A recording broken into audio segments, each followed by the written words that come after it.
पत्नी का संपूर्ण अर्थ क्या होता है वह भी पुरुष और स्त्री के हिसाब से अलग अलग है।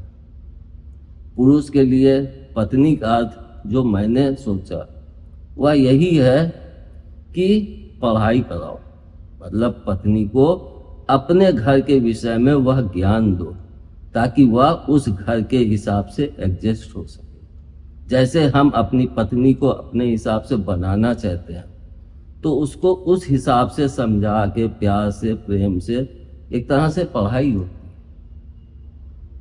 और जब पढ़ाई कराओ उसके बाद आधा ता आता है, पा के बाद आधा ता मतलब त्याग।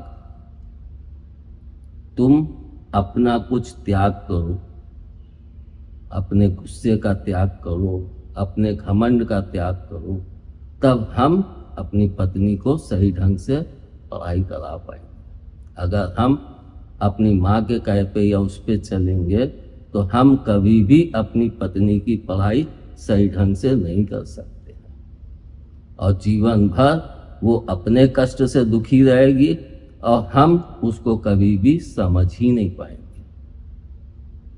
तो ता मतलब त्याग करो। इसके बाद ना नी का मतलब निष्ठावान। हम एक घर से एक कन्या को लेके आए हैं, उसको पत्नी रूप में स्वीकार किया है, तो उसके प्रति हम संपूर्ण निष्ठा रखें, संपूर्ण भाव रखें। जब हम ये सब करेंगे तो फिर स्त्री की तरफ से पत्नी का क्या अर्थ है यह भी मैं बताऊं आपको। जब हम यह सब उसको देते हैं, अपनी पत्नी को ये सब देते हैं, उसकी सही ढंग से अपने यहाँ के संस्कार वो सब पढ़ाई कराते हैं, फिर त्याग करते हैं उसके लिए ये इस घर में सही ढंग से एडजस्ट हो, इसको भी वो मान सम्मान मिले। उसके बाद निष्ठावान होते उसके कि हम सिर्फ अपनी पत्नी के हैं, बाकी कोई भी शक्ति हमें इधर से उधर नहीं कर सकती, कोई भी स्त्री। तो निष्ठावान बनो पत्नी। और जब यह सब चीजें हो जाती हैं तो स्त्री के लिए पत्नी का अर्थ क्या हो जाता है? तब स्त्री के लिए पत्नी का अर्थ होता है पटाओ। पासे पटाओ मतलब अपने पति को पटाओ, अपने सास ससुर को पटाओ ताकि वो सब मेरे हित में कार्य करें। तो पहला वर्ड पटाओ। जब उसको कि आने के पश्चात थोड़े दिन पश्चात जब उसकी सब कुछ समझ लेती है तो सबसे पहले वह प्रयोग क्या करती है? सबको पटाने का। तो पत्नी मतलब पटाओ। फिर त्याग। त्याग यहां भी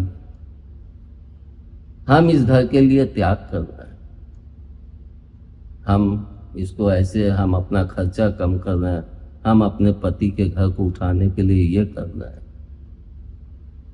फिर वह यह भी दर्शाती है कि निष्ठावान हो। हम अपने पति के प्रति संपूर्ण निष्ठा रखते हैं, अपने सास ससुर के प्रति संपूर्ण, इस घर के प्रति संपूर्ण निष्ठा।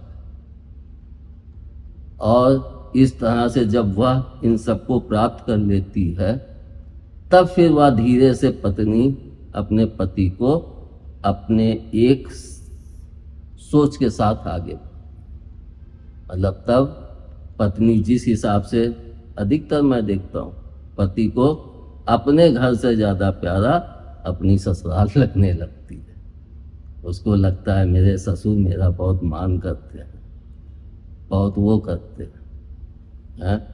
लेकिन पत्नी जब यहाँ मेरे घर आई तो उसको वो सम्मान हमारे माता पिता क्यों नहीं दिए कि वो भी सोच सके कि हमारे ससुर हमारा बहुत मान करते हैं, बहुत सम्मान करते हैं, हमारी सास हमको बेटी की तरह मानती, तो हमको वो सब वहाँ मिलता है तो हम तो डाइवर्ट हो जाते हैं। लेकिन हमारी पत्नी को वो सब हमको अपने घर में नहीं दिला पाते। तो जब हम उसको अपने घर में नहीं दिला पाते हैं तो वह हमारे घर के हिसाब से कभी भी उस चीज को नहीं प्राप्त कर पाती, मतलब वो सुख नहीं प्राप्त कर पाती। और वह सुख उसको आगे चल के जब माँ बनी, जब उसका राज होता है, तब वह भी वही उसी प्रकार से चलने लगती है।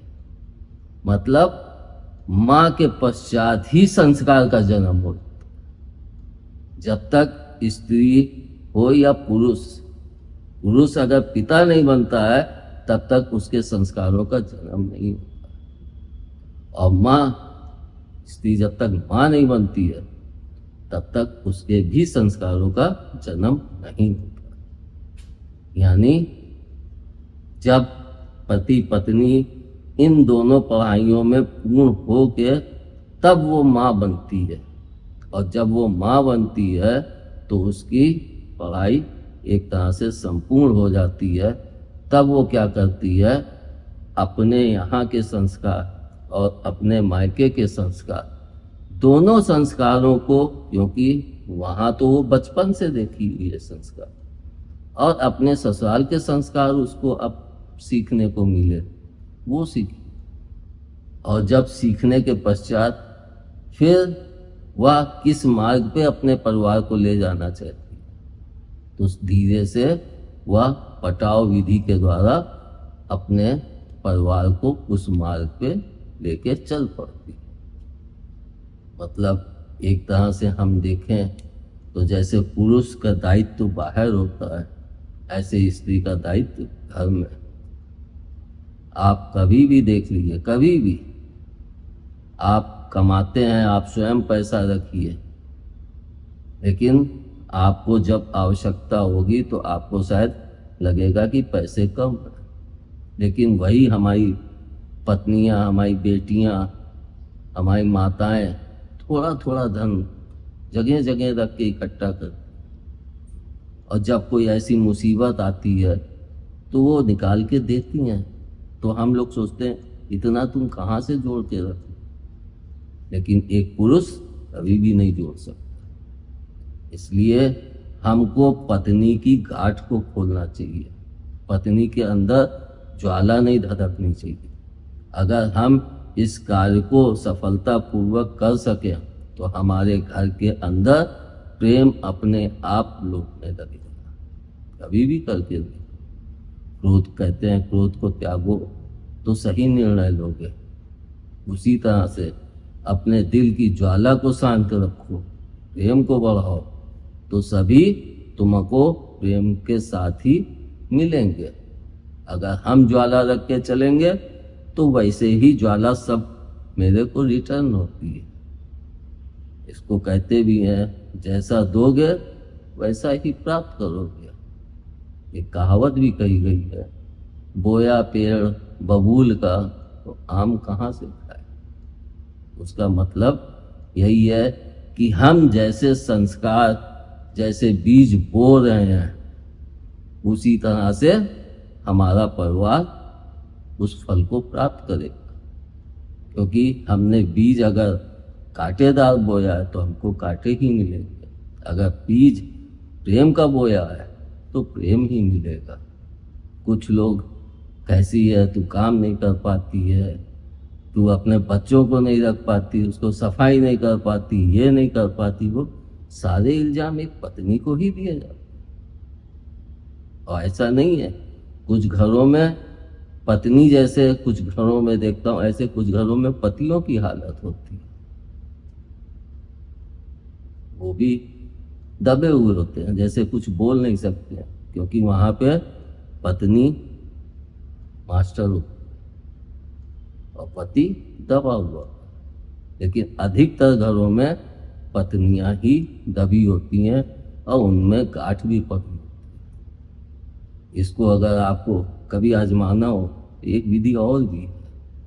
हमारे दाहिनी तरफ हमारी पत्नी सो, जैसे कहते हैं ना कि पति के वाम अंग में पत्नी का वो भाग होता है, तो पत्नी हमेशा बाईं तरफ पति के सोती है। जैसा कि मैंने अपने पहले वीडियो में बताया भी है कि जो हमसे बड़े हैं वो हमारी दाहिनी तरफ स्थान पाते हैं, और जो हमसे छोटे होते हैं वो हमारी बाईं तरफ स्थान पाते हैं। इसीलिए आप देखिए, पत्नी, बच्चे सब जो छोटे होते हैं वो सब बाईं तरफ बैठते हैं, और माता पिता, सास ससुर, ये सब हम लोगों से बड़े हैं, इनके पद ऊंचे हैं, तो इनको दाहिनी तरफ स्थान दिया जाता। तो जब आप अपनी पत्नी को दाहिनी तरफ बैठा लेंगे, सुलाएंगे और दाहिनी तरफ बैठा लेंगे, तो आपके अंदर पत्नी के प्रति प्रेम घटता जाएगा और अपने अंदर एक कि जैसे होता नहीं है, साहब हैं इनके आगे थोड़ा दब के, तो वो प्रेम नहीं जाग पाता। और वही आप महीने भर अपनी पत्नी को वाम अंग में सुलाइए, आपके अंदर पत्नी के प्रति प्रेम बढ़ता है। और इसी कारण पत्नी क्योंकि वाम अंग में सोती है, तो उसके दाहिने उस पर पुरुष होता है, तो वो अपने पति को सम्मान और वो उसको खुश करने की संपूर्ण चेष्टा करती है। इसी तरह से आप सुनेंगे तो आप भी अपनी पत्नी को खुश करने की संपूर्ण चेष्टाएं करेंगे। इसलिए हम अपनी पत्नी हो, पुत्री हो, माँ हो, या कोशिश करें उनके गांठ कभी ना, वो प्रेम हो। जब उनमें वो प्रेम होगा तो हमारे पूरे घर में प्रेम होगा। अगर हमारे बड़े बुजुर्गों के अंदर प्रेम नहीं होगा तो बच्चों के अंदर भी कभी प्रेम नहीं हो सकता है। कितना भी कमा लो, मैं बहुत अपने रिश्तेदारों में जिनके पास पैसा है, इफरात पैसा है, लेकिन घर में खुशियां नहीं है, प्रेम नहीं है। आए अपने कमरे में चले गए, उधर गए, मतलब वो प्रेम है ही नहीं। और एक जब पहले सम्मिलित परिवार चलता तो लगता ही नहीं था किसके दामाद हैं, किसके साले हैं, कौन है। आए सब लगता था एक होके एक परिवार में झुंड में बैठे, जो जहां पाया सो गया, कोई लगता ही नहीं था कि कोई विशेषता चाहिए या नहीं। तो वहां पे जब जाते थे अपनी ससुराल या अपने घर में, जब वो प्रेम था, सब एकता थी, तो वह प्रेम घर के अंदर पूरा लगता था। जाते थे एक खुशी माहौल होती थी, लगता था यहाँ कुछ दिन निवास कर। लेकिन जहाँ प्रेम नहीं होता है, जहाँ सबके अंदर ज्वालाएं धधक रही हैं, तो सब एक दूसरे को सिर्फ नीचा दिखाने में और अपने को सशक्त करने में ही पड़े रहते हैं और अपना सारा जीवन इसी में खर्च कर देते हैं। लेकिन कुछ समय के लिए आए हो, धन की पिपासा कितनी शांत करोगे, स्त्रियों की पिपासा कितनी शांत करोगे। अरे पहले अपनी पिपासा तो शांत कर ले। अगर तेरी पिपासा शांत हो गई, क्योंकि बहुत कुछ पुरुष चाहता है, दान और शान और शौकत, तो क्या करेगा, कितने दिन के लिए करेगा। लेकिन हमें जो भी प्राप्त करना है सोच समझ, ताकि हम थोड़े दिन भी जिए, लेकिन हमको ऐसा कार्य करें कि लोग याद करें। ऐसा कार्य कोई ना करें कि मरने के बाद लोग कहें अरे बहुत अच्छा हुआ मर गया, वैसा था, बहुत परेशान किया, मेरे को ये किया, मेरे को वो किया, तो उसकी बुराई ही होती है। इसलिए हमेशा अच्छा काम करो, अपने घर में प्रेम फैलाओ, क्योंकि घर के अंदर संभालना पत्नी का काम होता है, या स्त्रियों का काम होता है, या बेटियों का काम होता है, लेकिन उस घर को संगठित करने का कार्य पति का होता है, बेटे का होता है, या हमारे बड़े जो भी हो पुरुष का होता है। क्योंकि माँ बेटी या बहन बेटा है, माँ को चूतिया बना लेता है, लेकिन पिता से नहीं कर पाता। और माँ प्रेम से होती है तो वो दिमाग नहीं चलाती, और पिता दिमाग चलाता है तो वो प्रेम से नहीं होता। तो बेटियां प्रेम दिखाती क्योंकि उनके पास प्रेम है। इस कारण बेटियां अपने पिता से ज़्यादा नज़दीक होती, क्योंकि वो प्रेम दिखाती, और उसी प्रेम के कारण उनकी माँ ने अपने पति के दिल में स्थान बनाया, तो उसी प्रेम के कारण तो बेटियां भी अपने पिता के दिल में वो स्थान बनाती।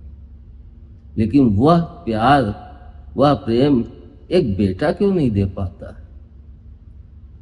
अगर बेटा भी वह प्रेम दे दे तो फिर घर के अंदर अपने आप खुशियाँ लौटने लगती।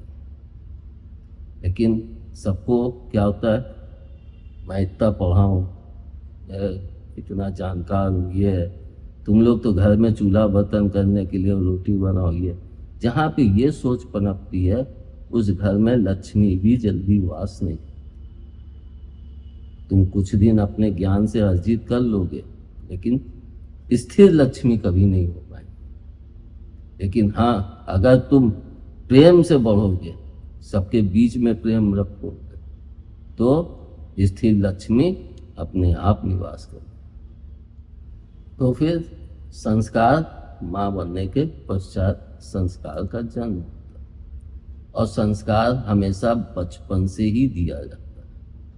हम इसको भी देखें, कहते हैं कि माँ प्रथम गुरु होती है और वही सबसे पहले संस्कार देती है कि ये तुम्हारे पिता हैं, लैट्रिन जाओ, हाथ धो। छोटे छोटे संस्कारों से चालू होता है और वही संस्कार फिर इतनी मजबूती से उस व्यक्ति को जकड़ लेता है कि वह दूसरे संस्कार उसके ऊपर कभी बैठ ही नहीं पाते। जैसे कि मेरे बाबा और माँ, बाथरूम जाओ, बहुत लोगों को देखता हूँ, जैसे लैट्रिन गए कपड़े पहन के चले गए। लेकिन मेरे बाबा, मेरी माँ, ये सब बचपन से ही संस्कार मेरे को कि जाओ सारे कपड़े उतार के जाओ, टावेल या गमछा पहन के जाओ और वो भी आके फिर धुलो। अब वो संस्कार इतने बैठ गए हैं कि अगर हम ट्रेन में भी जाते हैं और लैट्रिन जाते हैं तो जब घर पहुंचते हैं तो तुरंत वो कपड़े उतार के और धुलने में डाल देते हैं और ताजे धोए हुए कपड़े पहनते हैं। तब जाके दिल को एक शांति अनुभव होती है, क्योंकि वह संस्कार ही हमको पिंच कर रहा है कि मैं लैट्रिन आया हूँ, नहाया नहीं हूँ, तो अंदर से एक भाव में बहुत शांति नहीं आती है, वो मजा नहीं आता। और जब नहा लेते हैं तो एक राहत मिलती है। तो हम अपने बच्चों को, प्रत्येक माँ, प्रत्येक स्त्री अपने बच्चों को संस्कार बचपन से ही देती है। बस फर्क क्या होता है कि वह संस्कार तो उसको देती है लेकिन खुद उन संस्कारों से दूर हो जाती है। और जब वो उन संस्कारों से दूर हो जाती है तब बच्चे कहते हैं आप तो ऐसे करती हो, आप तो ये हो, आप तो डरपोक हो, ये हो। तो बच्चों को संस्कार दिए तभी तो वो आज माँ के सामने बोल पा रहे हैं। अगर हम उनको थोड़ा संस्कार ऐसे दें कि माँ का अदब करो, माँ का ज्ञान, देखो मारने से कुछ नहीं होता है। हम किसी को मार के, जा पीट के या छड़ी से पीटे तो उसका भय कुछ समय के लिए होगा लेकिन वह हमेशा नहीं होगा।